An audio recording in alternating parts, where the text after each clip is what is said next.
Yun mga ano, mga dog lovers.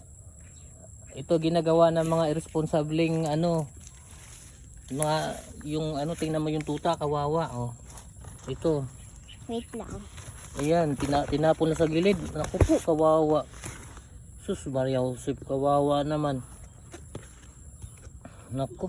Babae oh, babae. Tinapon lang dito sa gilid, iniwanan no. Sa gilid ng kalsada ng subdivision. Kaya lang, buti na ano namin, nakita namin, nadaanan namin. Kawawa. Oh, tingnan mo. Sus, kawawa naman yung baby. Kung sino po yung gusto mag-adapt nito. Ako, kawawa. Oh, tinapon lang dito sa gilid. Baka may gusto mag-adapt dito, nito. Tayo na lang, Daddy. Tayo na lang mag-adapt. Eh, may ano na kasi tayo, baka hindi natin maalagaan. Hindi naman niya naawain ni Saki, ituta. Kawawa, oh. Diyan lang siya, tinapon lang siya dyan, oh. Para marami tayong para madaming magbabantay sa bahay natin. Hindi yung magbabantay, alagaan natin. Malay mo matapang to.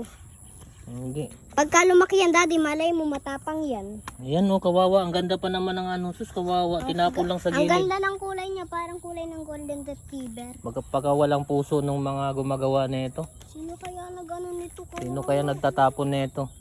Gucci. Tinapon lang sa gilid ng kalsada. Kawawa. Kala ko patay na, buhay pa pala. Ayun, oh. Dalawa. Kawawa. Lagay lang sa lagayan ng bag, tapos iniwan sa Baka gilid. may tuta pa dito isa. Hindi, dalawa lang ata. Hanapin natin, hanap na. Baka mayroon pa dyan. Baka na ano lang. Malay mo, madami din. Baka mayroon dyan. Choo. Wala na. Wala na, Daddy. Ito na lang. Wala nang kawawa. Oh, kung sino yung ano, dito kami ngayon sa ano, Malolos po, Bulacan. Subdivision.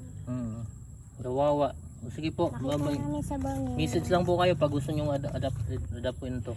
Kawawa ko.